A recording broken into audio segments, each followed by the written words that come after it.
They said she wasn't worthy to sit at the table, and he proved them wrong. The twin sons of Aurelia painted the horizon in streaks of molten gold and crimson. Dust storms prowled the jagged skyline like restless predators, whispering against the domes of the alien city of Cautheres. To a human, it felt like the edge of the known universe, because for Daniel Reeve, it was. He hadn't come here to be a hero. He hadn't even come for adventure. The truth was simpler, smaller, a mining contract, a chance to pay off debts, and maybe drink in a bar that didn't smell like recycled air and corporate despair. Aurelia wasn't paradise. But to Daniel, the heat, the grit, and the distant hum of alien voices meant he was far, far away from Earth. And that was enough. The city was alive in ways no human metropolis could match. Markets spilled into streets made of shimmering obsidian tiles, stalls run by creatures with too many limbs or too many eyes. The sense of spiced caloric fruit and sizzling meat from desert reptiles filled the air. Voices rose and fell in dozens of languages, some harsh like breaking glass, others smooth like silk sliding over skin. And in the middle of it all, she stood. Her name, at least the one Daniel could pronounce, was Serenia. Skin the color of emerald leaves under sunlight, hair as white and fine as snow caught in a breeze, eyes a shade of silver, so bright they seemed to hold their own light. She moved with the quiet grace of someone used to being noticed, but not welcomed. Daniel had seen her once before, in the corner of a busy tavern, alone. She'd been reading a battered datapad, a plate of untouched food in front of her. Nobody sat near her. The air around her felt tense, as if her presence was a challenge no one wanted to accept. Today, in the central plaza, he saw her again, but this time, he understood why she was alone. The plaza's largest restaurant, the Glimmering Shell, was a grand, circular structure, its walls made from the fossilized ribs of some ancient sea creature. Inside, the tables gleamed under crystal lamps. It was the kind of place merchants brought clients to impress them. Serenia had taken a seat at one of the outer tables, shoulders straight, chin lifted in a way that almost dared anyone to object. And they did. The first to approach was a tall Varillian male, his skin mottled turquoise and gold, dressed in the formal robes of a local guildmaster. His voice carried easily, every word sharp. This establishment is for those of standing. You should know your place. Daniel slowed his steps, frowning. Around them, other diners glanced over, then quickly looked away. No one was going to intervene. Not for her. Serenia's voice was calm, but there was steel beneath it. I have paid for my seat. That is all the standing I require. The guildmaster's lips curled. Payment does not change blood. Or filth. The word hung there. Filth, heavy and deliberate. And in that moment, Daniel understood. Her heritage wasn't just alien to humans. It was alien here too. Something in her lineage, some mixing of bloodlines, had made her a target in her own home world. The waiter approached, hesitant, holding Serenia's untouched drink. Perhaps you'd be more comfortable outside, miss. It wasn't a suggestion. It was an exile, wrapped in politeness. Daniel's boots hit the obsidian tiles louder than they needed to as he crossed the plaza. Conversations faltered. The waiter's eyes flicked to him, then to Serenia, clearly hoping he'd keep walking. He didn't. Daniel stopped beside her table. Mind if I join you? Her silver eyes blinked once in surprise, then narrowed slightly, as if testing for sarcasm. If you enjoy trouble, human, this is the right table. Daniel pulled out the chair opposite her, and sat anyway. Trouble's a better lunch date than loneliness. The guildmaster's gaze slid over him like a blade. This is no concern of yours. Daniel leaned back, his voice carrying just enough of the nearby tables to hear.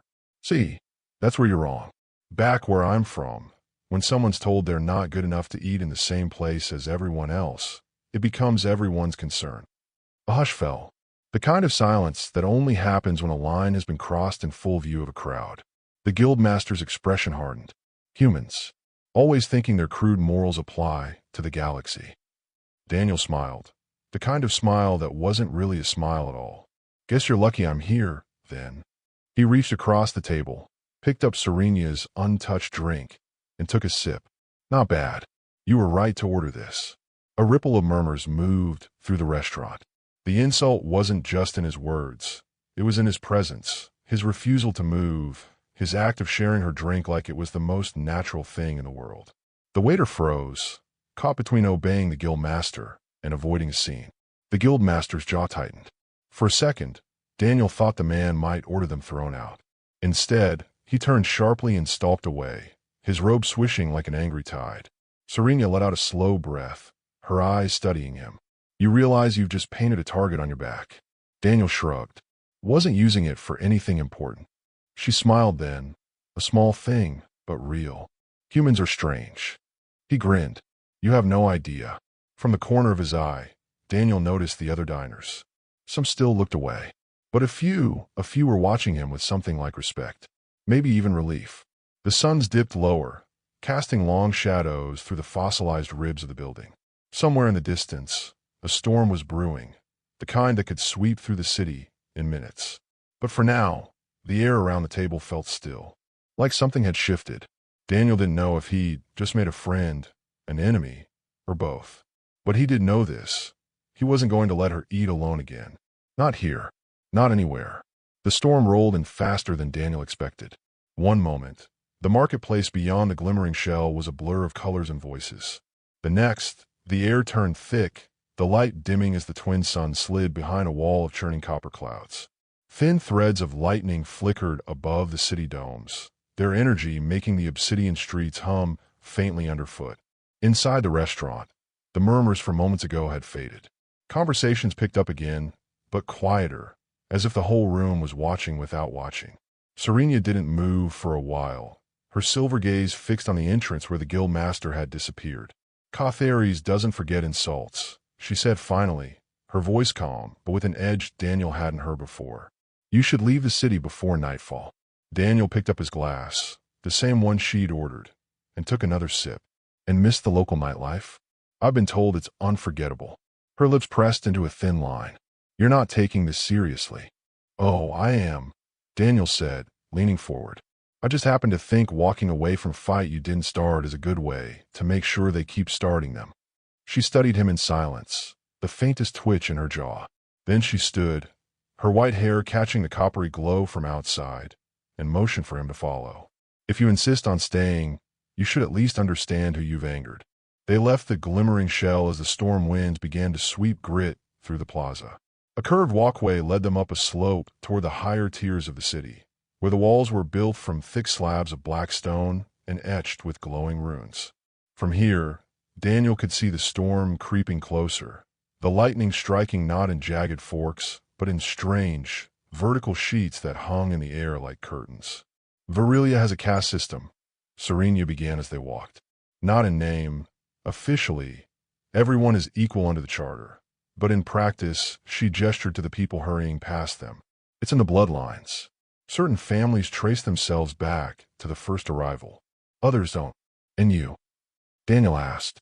Her gaze stayed forward. My mother was from one of the founding houses. My father wasn't. He was a migrant from the outer colonies. Green skin, hair like mine. Not the right heritage. Not clean enough. Daniel frowned. That's what the guild master meant by. Yes, she said sharply, then softened her tone. To him, I am Terigval half-blood. To most of Cathares, it means less than nothing. They turned down a narrow side street, the walls here closer together. Lanterns hanging above swayed in the wind. Daniel's instincts, honed from too many shady ports and backwater deals, told him they were being followed. You hear that? He asked. Yes, she said, not slowing her pace. 3 of them. They've been with us since the plaza. Daniel glanced over his shoulder. Just a flash of movement, a shadow melting behind a doorway. Friends of the guild master? Friends, she said flatly, don't carry shock blades. The alley widened into a courtyard open to the sky. A ring of tall stone pillars rose around them, each carved with intricate patterns that glowed faintly. The storm's light made the symbols shimmer. Shortcut? Daniel asked. No, Serena said, stopping at the center. Pest. The shadows came alive. 3 Virilians stepped into the courtyard, their robes darker and heavier than the guildmaster's. Each wore a metal harness on their chest, humming softly with stored energy. In their hands, long, narrow blades crackled with blue light. The tallest spoke first. You embarrass the guildmaster, he said, his voice dripping with contempt. That can't go unanswered. Daniel stepped in front of Serenia without thinking, guessing this isn't a friendly debate about table manners. "You will apologize," the Virelian said, "and you will leave Cautheres tonight. Or you won't leave at all." Daniel's fingers itched for the small pulse pistol at his hip. But Serenia put a hand on his arm, not to stop him, but as if to measure what he'd do. "And if I don't?" Daniel asked. The tallest of them tilted his head. "Then your blood will water these stones." The first attack came fast, too fast for a human to fully follow. A blur of motion, a hiss of energy, and the nearest blade came down in a slicing arc toward Daniel's shoulder. He sidestepped hard, drawing the pulse pistol in one smooth motion. The shot burned through the air, a concentrated burst of blue-white plasma. It missed the attacker's chest by inches but hit the stone pillar behind him, leaving a glowing scar in the rock. The second Virelian lunged for Serenia. She didn't draw a weapon. Instead, her silver eyes flared with light, and the air between them shimmered. The blade met something invisible and stopped dead, sparks crackling in midair. Daniel used the moment to slam his boot into the first attacker's knee. The alien stumbled, growling, his blade still humming. "You fight well for an off-worlder," the tallest said, circling now. "But you don't understand the stakes." "Try me," Daniel shot back. The fight turned brutal. Shock blades hissed and spat as they met stone, air, and once, the edge of Daniel's jacket. The smell of scorched fabric filled the courtyard. Serenia moved with a precision that told Daniel she'd been in fights like this before, and that she wasn't the fragile exile the guild master thought she was. But the attackers weren't here to win honor.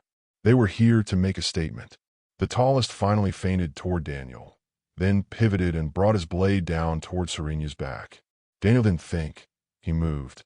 The blade caught him across the forearm, sending a burst of pain up to his shoulder. His pistol clattered to the ground.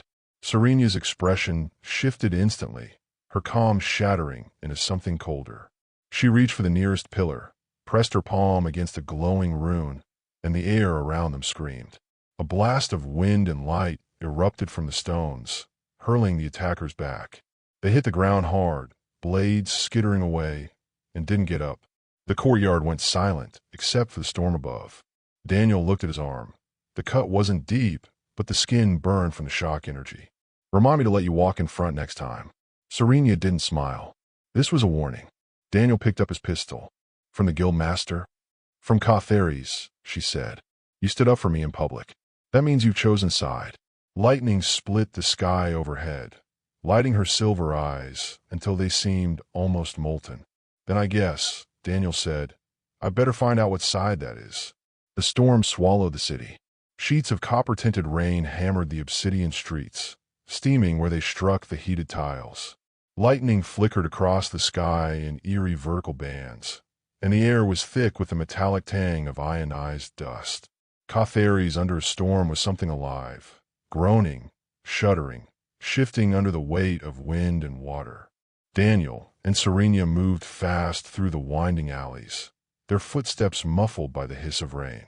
His forearm throbbed where the shock blade had cut him, each pulse of pain reminding him that Cautheres wasn't a place that forgave easily. They ducked into a narrow, half-lit corridor beneath a row of tiered balconies. Here, the storm was reduced to a muted roar, but Daniel could still feel it in the tremors underfoot. "You're bleeding," Serenia said, glancing at his arm. "It's fine." He pulled a strip of fabric from his jacket's lining and wrapped it tight. "Not my first time getting cut." She raised an eyebrow. "First time getting cut over me, though."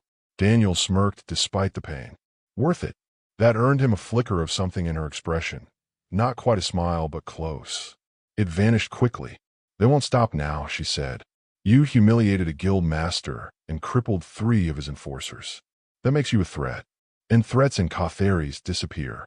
They reached a quieter district, where the buildings were lower, older. Rainwater spilled from gutter spouts in shimmering arcs. Faded banners hung limp against the walls, their colors dulled by years of storms.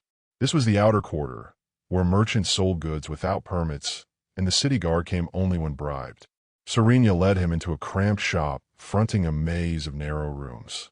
The smell of herbs and oil filled the air. An elderly Virelian woman looked up from grinding something in a stone bowl. Her skin was deep green, hair braided into a crown around her head.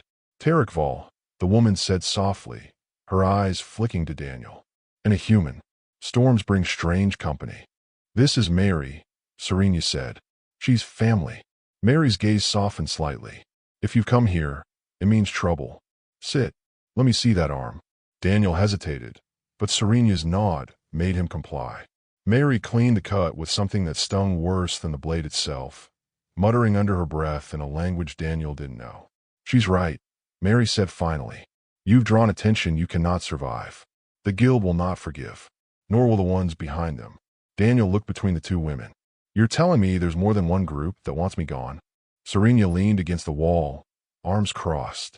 The guild masters control trade, politics, and law in Cautheres. But they're not the only power here. The city has shadows, and they've been watching me for a long time. Mary shot her a warning look, but Serena went on. When my father died, there were whispers that it wasn't an accident. He'd been negotiating with outsiders, humans even, that made him dangerous to the guilds, and to the ones in the shadows who profit from keeping Cautheres closed. Daniel's jaw tightened. And now I'm sitting at your table, which means I'm in their sights too. Yes, Serena said. You are. A low hum filled the shop, faint at first, then growing louder. Daniel's instinct screamed. What is that? He asked. Mary's eyes widened. Seekers. Serena was already moving toward the back door. We have to go. Now. They burst into a rain-slick alley, just as a mechanical shape swooped down between the buildings. It was no bigger than a human torso, but its surface shimmered with adaptive camouflage, shifting between the colors of stone, shadow, and rain. For insect-like limbs unfolded from its sides, each tipped with delicate claws. A single red sensor I pulsed at its center. Drone, Daniel guessed. Worse, Serena said, pulling something from under her cloak, a short, curved blade etched with symbols. Seekers aren't just machines. They're bonded to their operators. They can follow you anywhere. The seeker emitted a sharp chirp, and a second one appeared, then a third. The alley filled with the hum of their engines. Daniel drew his pulse pistol. Guess we're making a stand. Serena's silver eyes glinted in the stormlight. Guess so.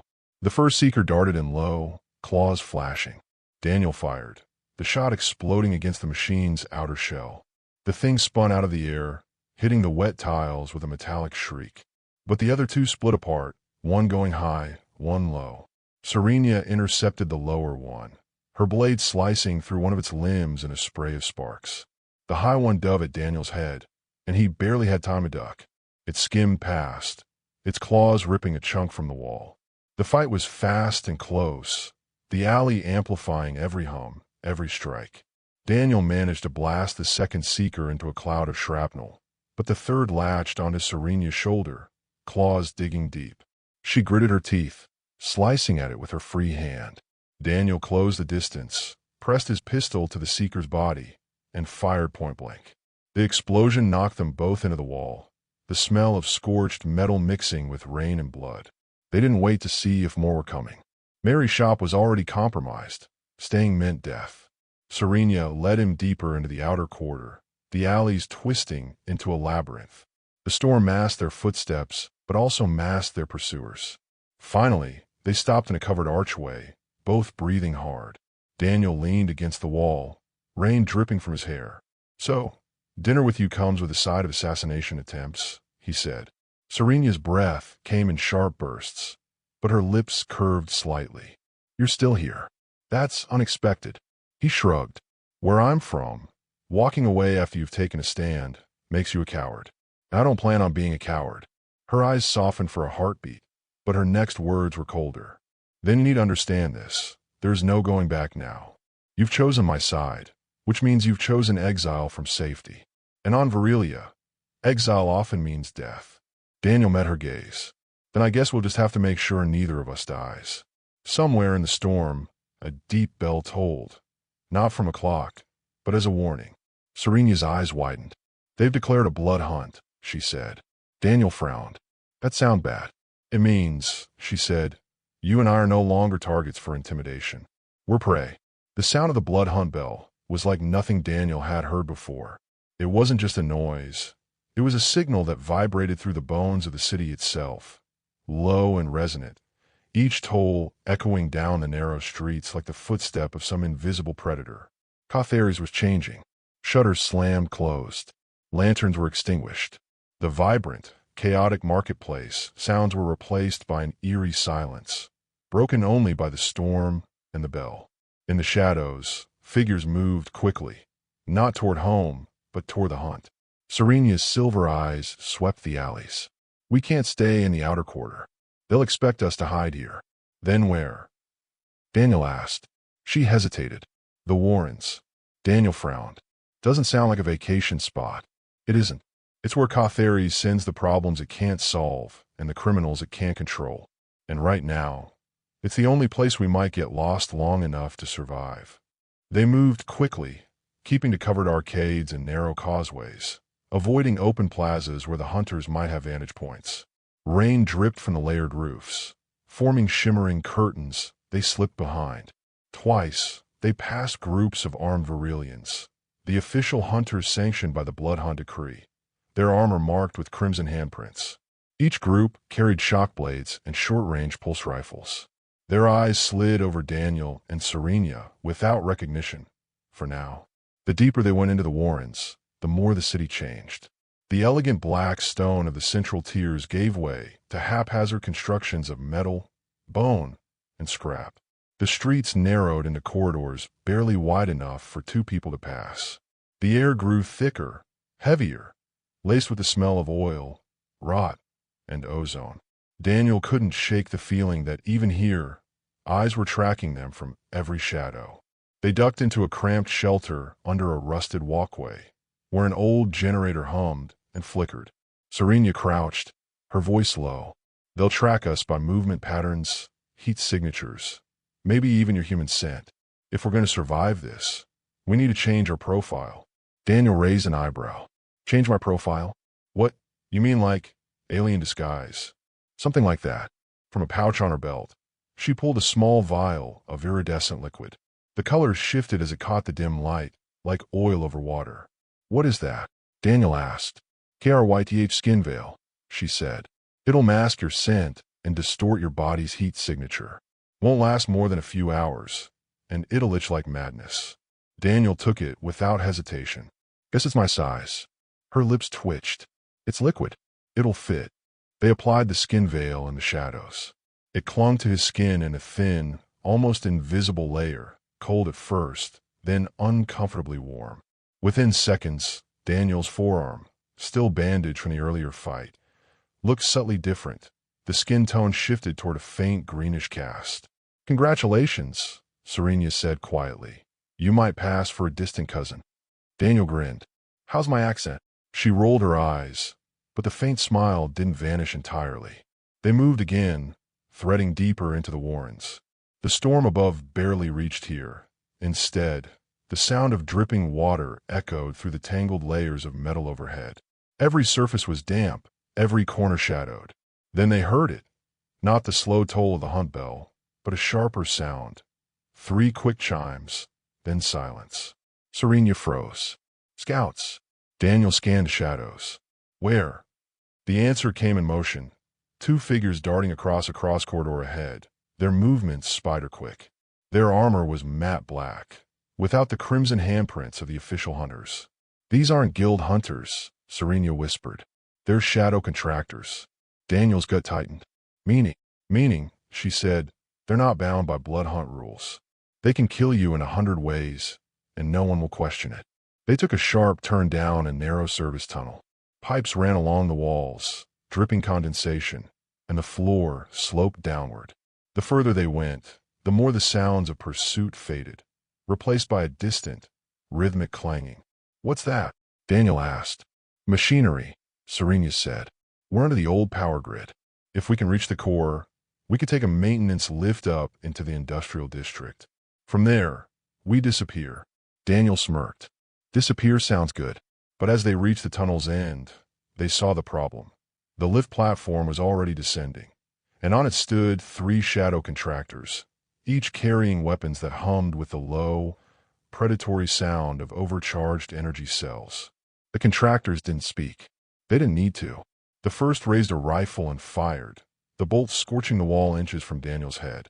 The second leapt down before the lift stopped moving, landing with the smooth precision of a predator.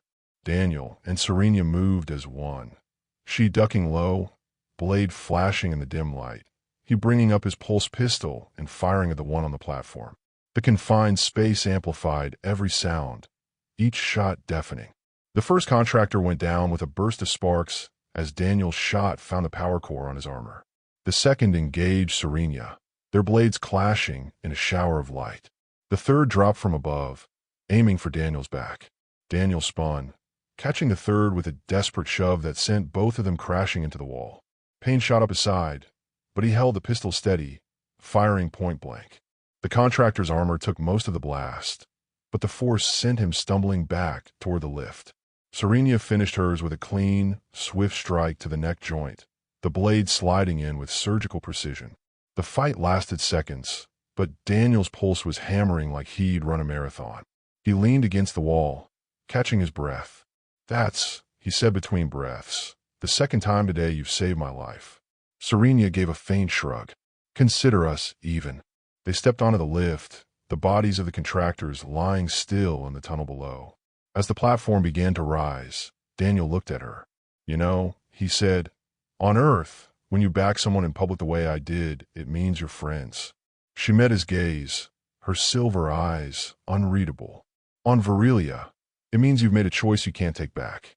As the lift rose into the glow of the industrial district above, Daniel thought of the moment in the glimmering shell when he'd pulled out that chair and sat with her. Back then, it had felt like a small thing. Now he knew it was the start of a war. If you've ever rooted for an impossible love, for someone to stand against an entire world, you know exactly what's at stake here. And if you want more stories like this, where a single choice can change everything, make sure you're here for the next chapter. Because the hunt isn't over. Not even close. The lift clanked to a halt in the industrial district, its floor still slick with rainwater and streaked with faint scorch marks from the fight below.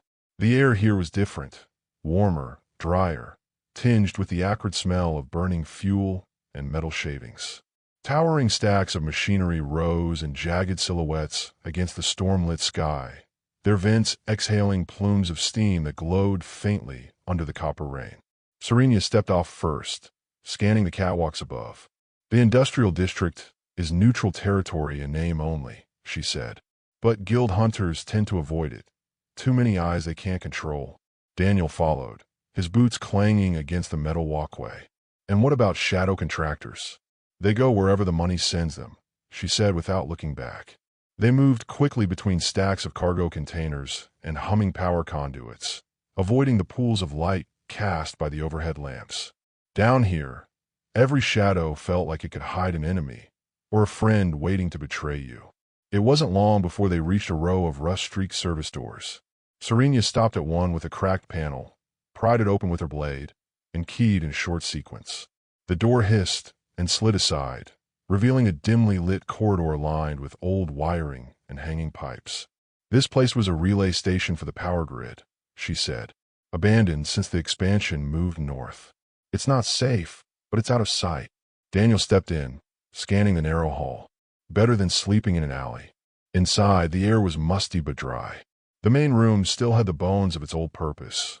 A wide control console coated in dust, chairs overturned, empty crates stacked against one wall. Serena closed the door and activated the manual lock. Daniel sat on one of the crates, flexing his injured forearm. "So what happens now? We just stay here until they get bored." Her laugh was short, without humor. "They won't get bored. Blood hunts in one way, with blood. The only question is whose." She sat across from him, resting her elbows on her knees.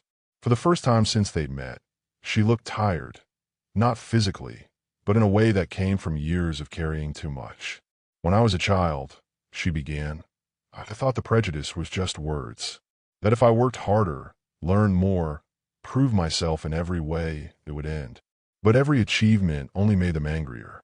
I was the reminder they didn't want, that their pure lines could be broken, that the walls they built weren't perfect." Daniel listened, saying nothing. "My father tried to shield me from it. He believed in the charter, in the idea that Virilia, could be more than bloodlines and caste. He died for it. She looked at him then, her silver eyes steady. And now you've tied yourself to me. You could have walked away in the plaza, but you didn't. That choice, it's going to cost you more than you think. Daniel leaned forward. Maybe, but I've been a bystander before. It doesn't sit well. Her gaze softened, just a fraction. Humans, she said quietly, always chasing the fight you can't win. A sudden metallic clang echoed through the corridor outside.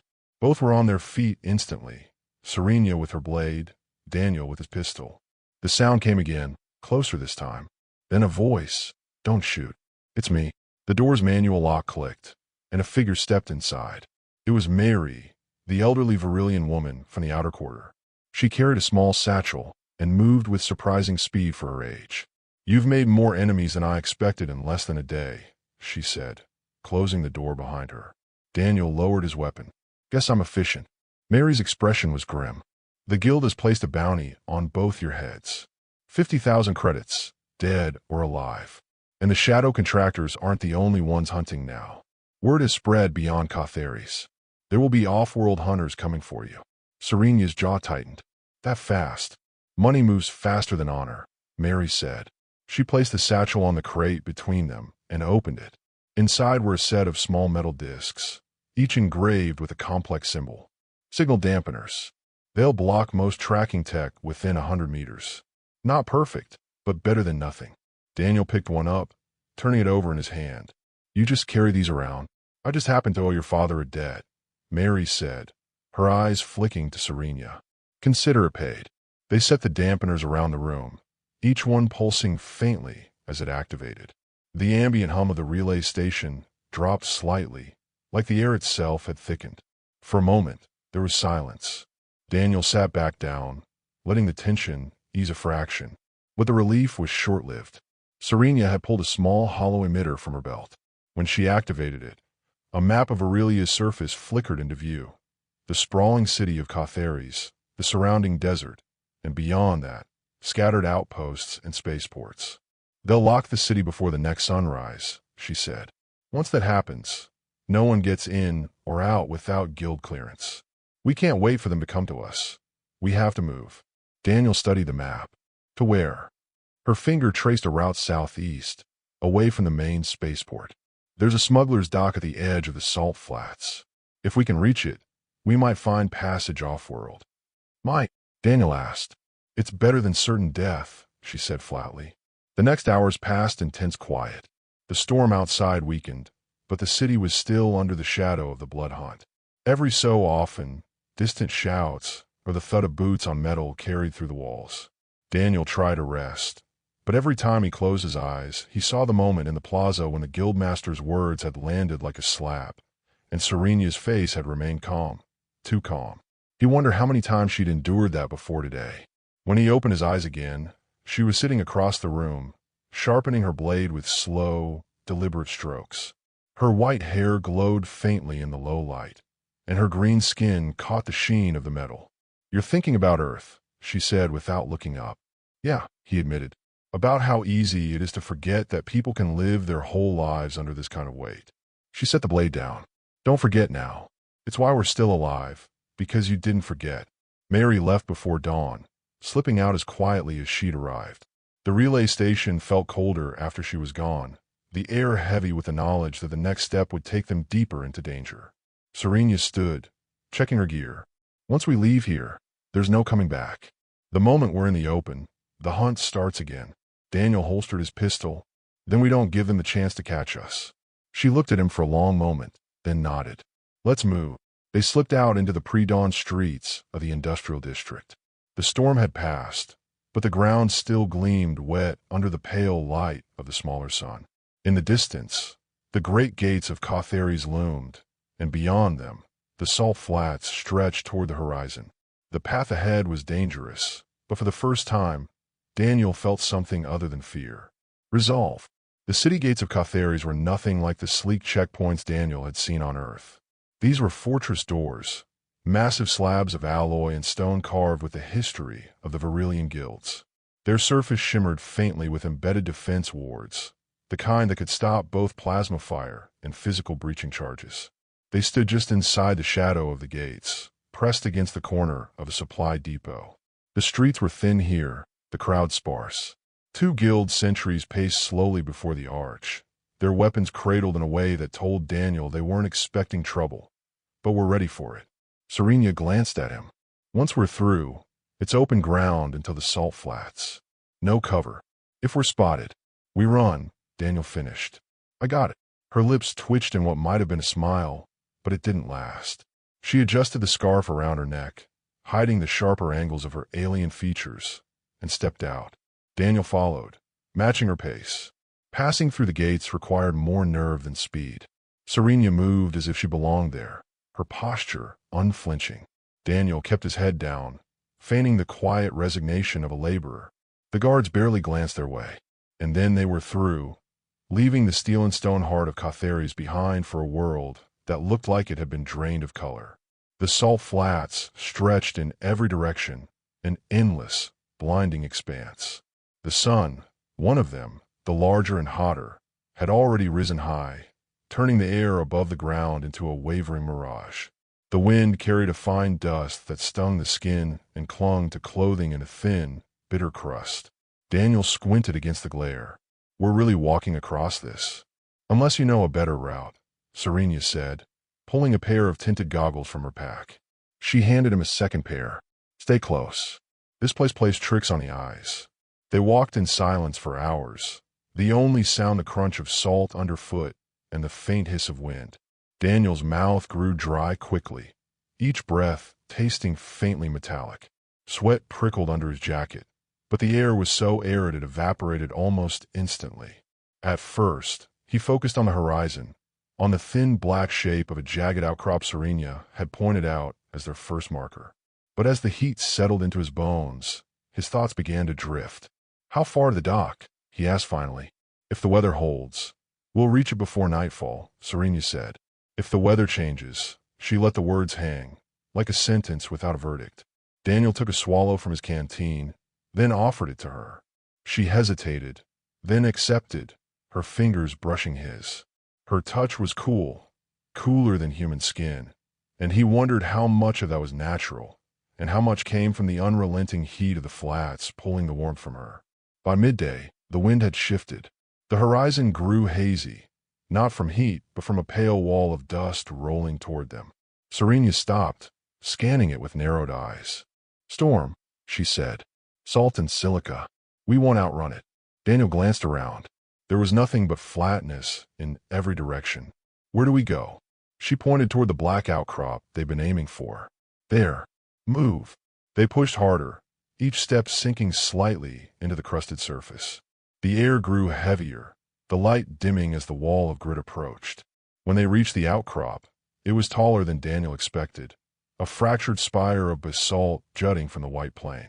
Serena led him to a narrow split in the rock and ducked inside. The space was barely wide enough for 2 people, but it shielded them from the worst of the wind. Still, the storm found its way in, hissing against the stone and filling the air with the taste of minerals. Daniel slid down the wall, pulling his scarf over his nose. Serena settled opposite him, her goggles reflecting the faint light filtering in from the storm outside. You've done this before, he said. Too many times, she replied. The guild used to send me across the flats to make deliveries when I was a novice. It was their way of reminding me what I was worth to them. And what were you worth? Less than the cargo, she said, without bitterness, as if it were simply fact. Daniel's jaw tightened. They're wrong. She tilted her head slightly. Why does it matter to you? He hesitated. The truth was messy, but he gave it anyway. Because I've been on the other side. I've been the one who stayed quiet. And every time I remember it, I wish I hadn't. Her gaze held his for a long moment. The storm howled beyond the rocks, but inside their narrow shelter, the air felt strangely still. You're different, she said finally, but I don't know if I'll save you here. Maybe not, Daniel said, but I'm not leaving you out here to find out. The storm passed as quickly as it had come, leaving a thin crust of grit on their clothing. They stepped out into air that felt sharper, cleaner. Though the sun now hung lower in the sky, the horizon washed in amber light. By the time they saw the first signs of the smuggler's dock, Daniel's legs felt like they'd been hollowed out and filled with sand. The dock was no more than a cluster of low structures at the edge of the flats, built from salvaged ship plating and whatever else could be scavenged. A few battered speeders sat out front, their hulls pitted by years of grit storms. Serena slowed as they approached. Once we step inside, we're dealing with people who have no loyalty except to credits. Keep your guard up. Daniel gave a weird grin. That's my specialty. The interior of the main shack smelled of stale air, engine oil, and something faintly sweet that Daniel couldn't place.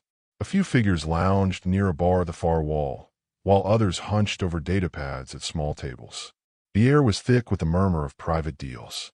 A man with a face like weathered leather and a prosthetic eye glanced up from behind the bar. Travelers? Or trouble? Both, Serena said, stepping forward. We need passage off-world. The man's gaze flicked between them, lingering on Daniel before returning to Serena. And you can pay. We could trade, she said. Her tone carried the weight of someone used to bargaining with dangerous people. Daniel watched her work, noting the subtle shifts in her posture, the way her voice softened just enough to invite interest without giving away desperation. For the first time, he realized she wasn't just surviving here. She'd learned to navigate every cruel angle of it. And for the first time, he wondered if maybe he was the one who needed saving. The deal should have been simple. Serena had secured a ride on a freighter called the Thorn of Andera, scheduled to leave orbit in less than 2 hours. Payment: a small encrypted drive containing data valuable enough to buy them both passage and a few favors, was to be exchanged the moment they boarded. But nothing in Cautheres ever stayed simple. The dock's thin metal walls trembled as a deep, throbbing hum filled the air. Serena's eyes snapped toward the entrance just as the first shadow fell across it. A silhouette tall enough to stoop through the frame, armor plates glinting under the stark light. Guild enforcers. 4 of them. And behind them, a figure Daniel recognized immediately.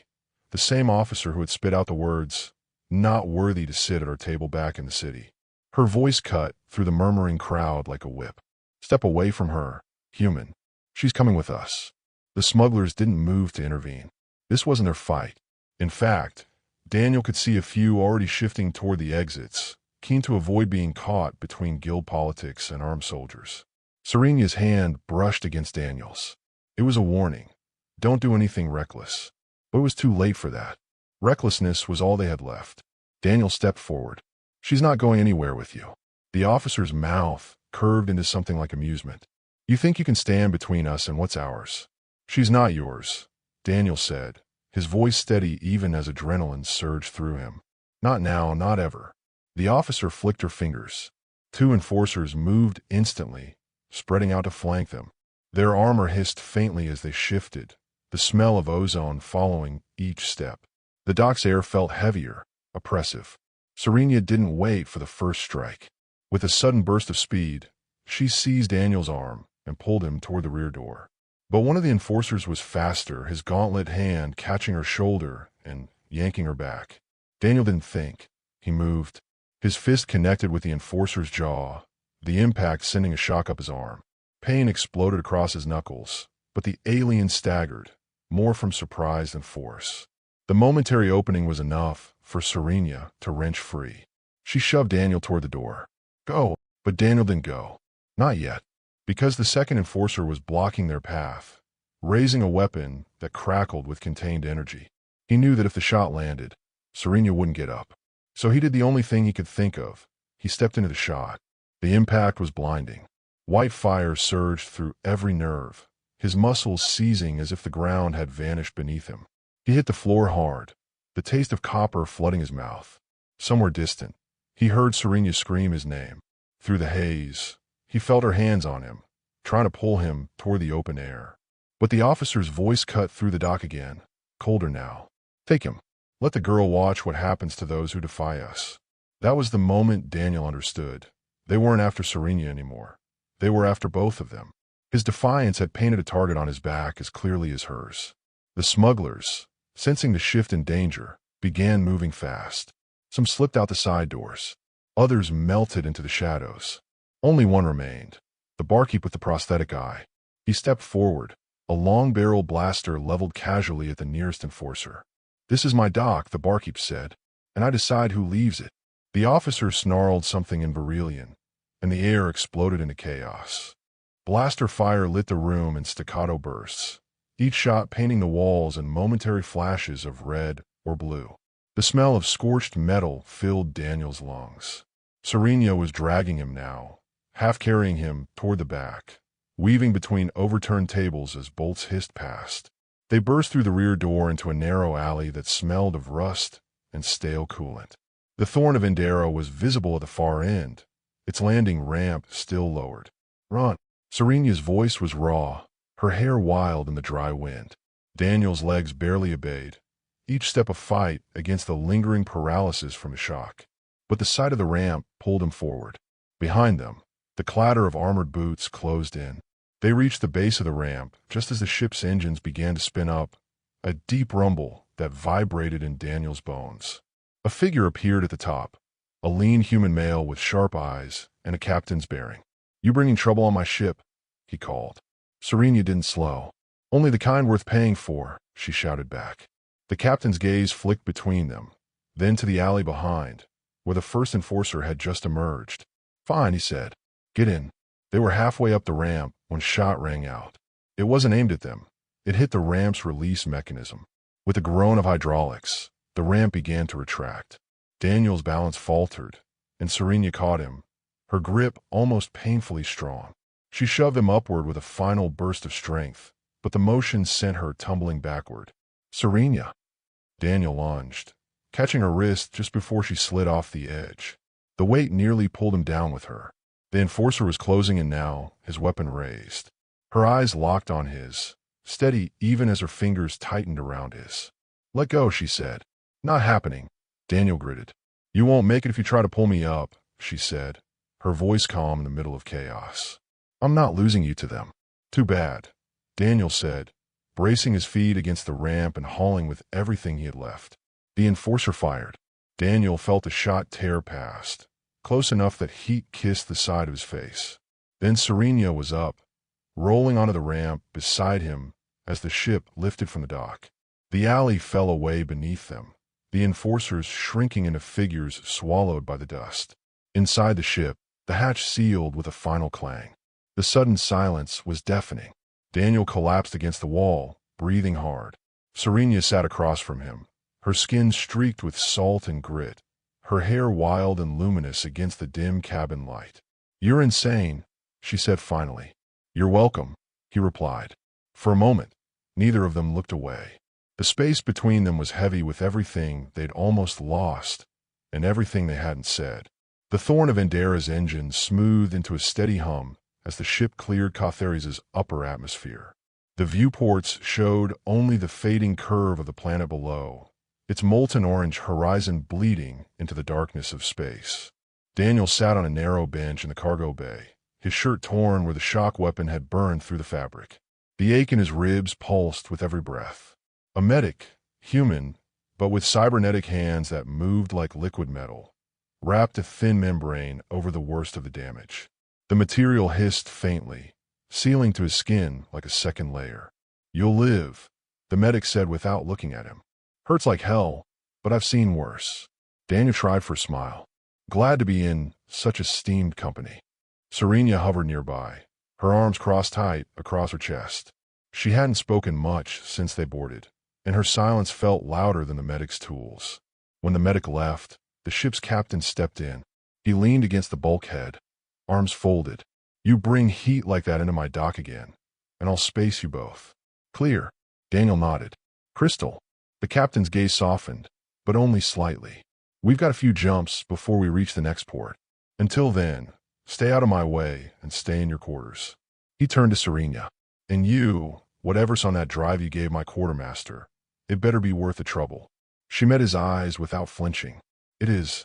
With that, the captain left, sealing the hatch behind him.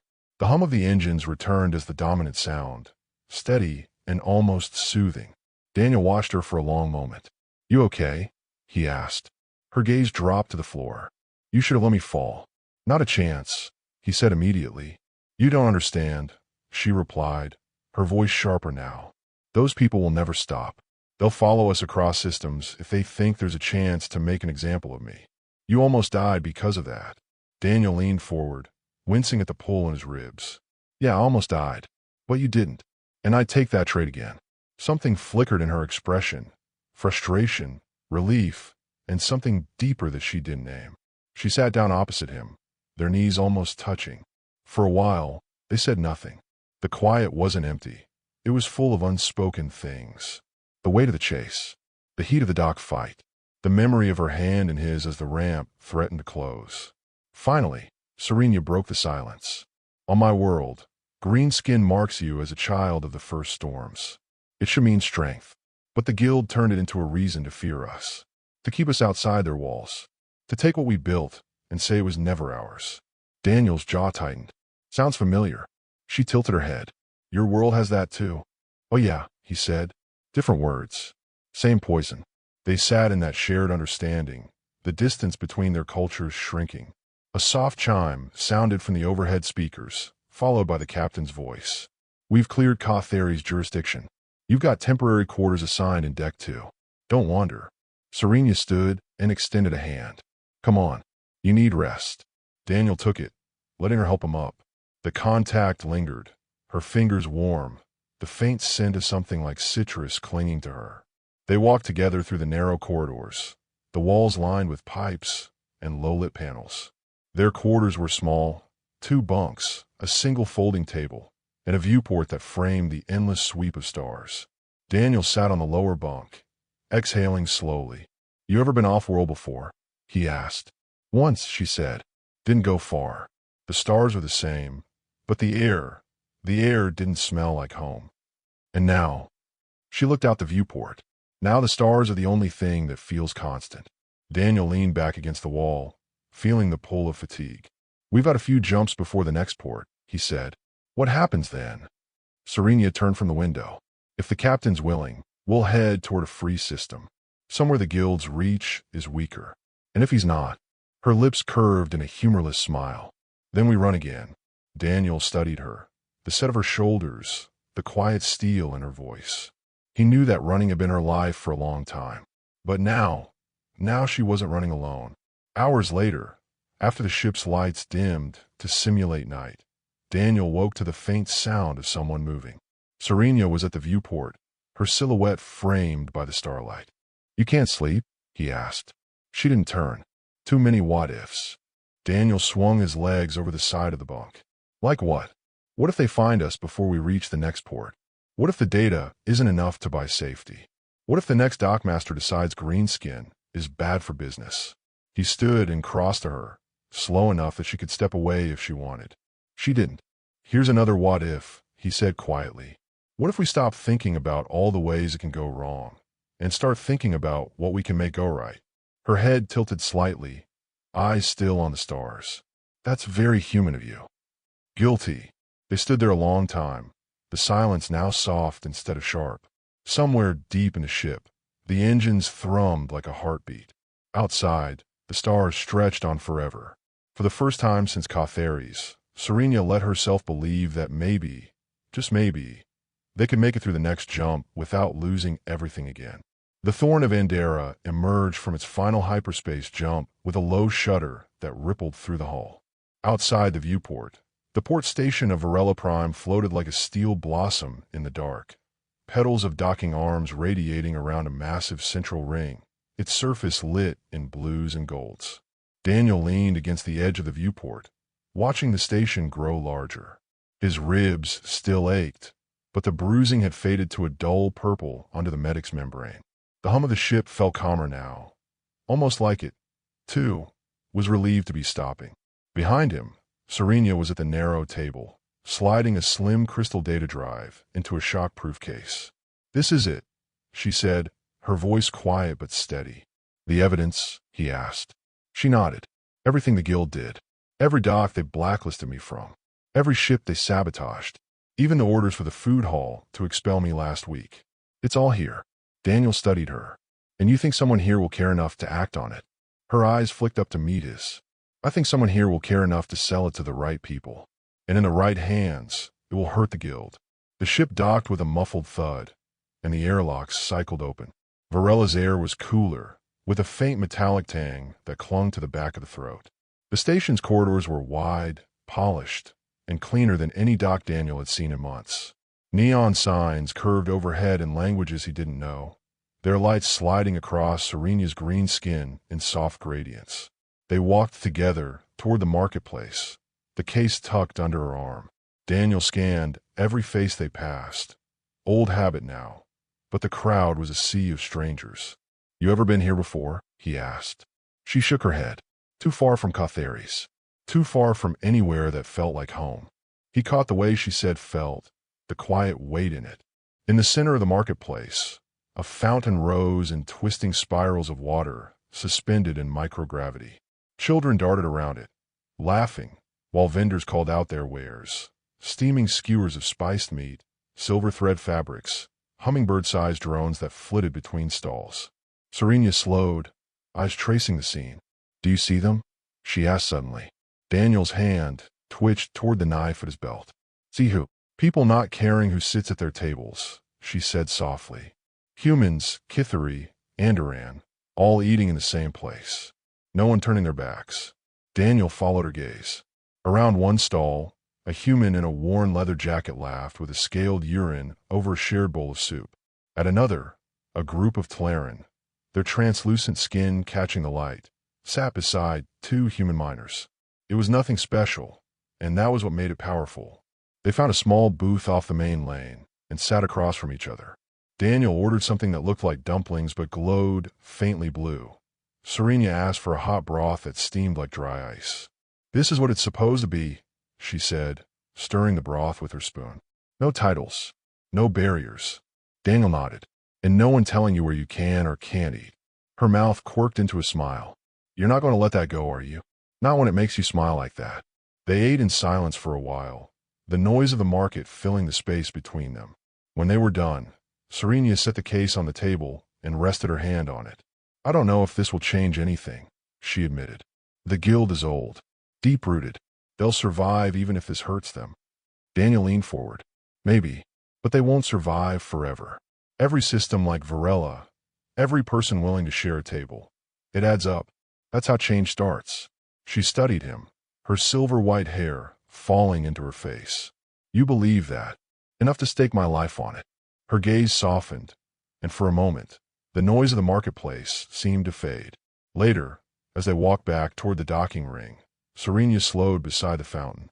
The children were still playing, their laughter echoing in the vaulted space. She crouched down, letting the floating arcs of water brush against her fingers.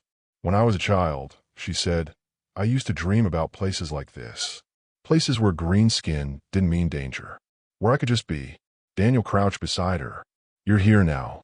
She nodded, but her eyes were still distant. "I am, but I know it's not safe to stay." They both knew it. Varela was a port, not a home.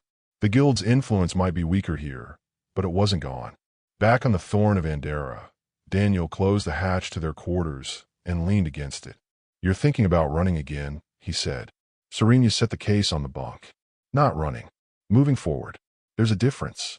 "Then, I'm moving forward with you." Her lips parted as if to argue, but whatever words she had died before they reached the air. Instead, she simply nodded. They stood in the soft hum of the ship, not touching, but close enough to feel each other's presence. The danger hadn't passed. The fight wasn't over. But for the first time, the path ahead didn't feel like a solitary road. Outside the viewport, Varela Prime drifted into the distance as the Thorn of Andera powered up for its next jump. The stars awaited, vast, indifferent, but full of possibilities. And somewhere in the ship's quiet heart, two unlikely allies carried the fragile start of something worth fighting for. 2 standard years later, the Thorn of Andera hung in orbit above a pale gold world. From the cockpit, the planet's rings looked like delicate glass threads stretched across black velvet. Daniel rested his forearms on the console, watching the refractions shift as the ship slowly rotated. Behind him, Serena stepped in, her boots soft against the deck plating. Her green skin seemed brighter in the reflected light of the rings, her snow-white hair longer now, tied loosely at the back. She moved with the quiet certainty of someone who had learned exactly where she belonged, even if that place was never fixed to a single world. "You're thinking too loud again," she said, her voice warm. "Just remembering," Daniel replied. "Varela. That case full of dirt on the guild. The fountain." Serena's mouth curved in a faint smile. "You mean the day you decided not to mind your own business?" The guild was still out there. They'd struck back more than once, shadowed their ship on Katheri's routes, spread lies about them on the deep channels, even tried to hire bounty runners. But the data they released on Varela had done damage. Small at first, a few contracts voided, a handful of ports refusing guild docking fees. Then more. It was a slow bleed. And every system that closed its gates to the guild became another waypoint where Serena could land without fear. Daniel turned from the viewport. "We could stop here for a while. I hear their markets are worth getting lost in." Serena shook her head. "Not yet. There's a place 2 jumps from here where the guild's still strong. Word is, the dock workers are planning a strike. They could use a ship to move people who won't be safe when it starts. Your way of saying we've got work to do." Her eyes caught the ring light, and for a heartbeat, he thought about that first moment he'd seen her, standing alone in a crowded food hall, carrying more pride than anyone had a right to. "Always," she said. They made planetfall on the second jump. The world was nothing like Varela, dusty, arid, its single port little more than a cluster of hangars stitched together with steel walkways. But the eyes that watched them from the shade were sharp, measuring. The dock workers were ready. And when Serena spoke to them, not as an outsider, but as someone who understood what it was to be told you didn't belong, heads began to lift. People started to listen. Daniel stood at the edge of the crowd, letting her words work their way through the air. He'd seen her face down bounty hunters, navigate asteroid fields, and argue smugglers into giving up their weapons, but it was here, in the raw, ordinary fight for dignity, that she was the most dangerous to her enemies. That night, the Thorn of Andera carried 37 people away from the port. Some had nothing but a pack slung over their shoulder. Others carried whole families. Serena moved through the cabin, checking on each one, answering questions in whatever scraps of language they shared. One of the children, human, maybe 7 years old, leaned against her knee and looked up. "Is it true you stood up to them? The bad ones?" Serena glanced toward Daniel, then back at the child. "Yes, but I didn't do it alone." Weeks later, after the passengers had found safety in other ports, the ship drifted in quiet space. Daniel sat at the NAV console, and Serena joined him with 2 mugs of something hot and bitter. "You know," he said, "I used to think helping one person was enough, but the big fights were for other people. And now," he looked at her, "now I think one person can start something bigger, but only if you keep showing up." She nodded, her smile small but real. "Then I guess we'll just have to keep showing up." From the outside, their story was just one thread in the endless weave of the stars. A human and a green-skinned alien in a patch freighter, passing through ports most people never heard of. But in the places they left behind, the air shifted, the rules bent, and the tables in the food halls seemed just a little more open. If you've ever believed in standing beside someone when the whole galaxy told you to walk away, if you've ever rooted for a love that the odds said could never survive, then you already know what Daniel and Serena knew. Sometimes the impossible is worth chasing, no matter the cost. Thank you for following their journey. Drop your thoughts below, and make sure you're subscribed. There are more stories like this waiting out there, just beyond the next jump.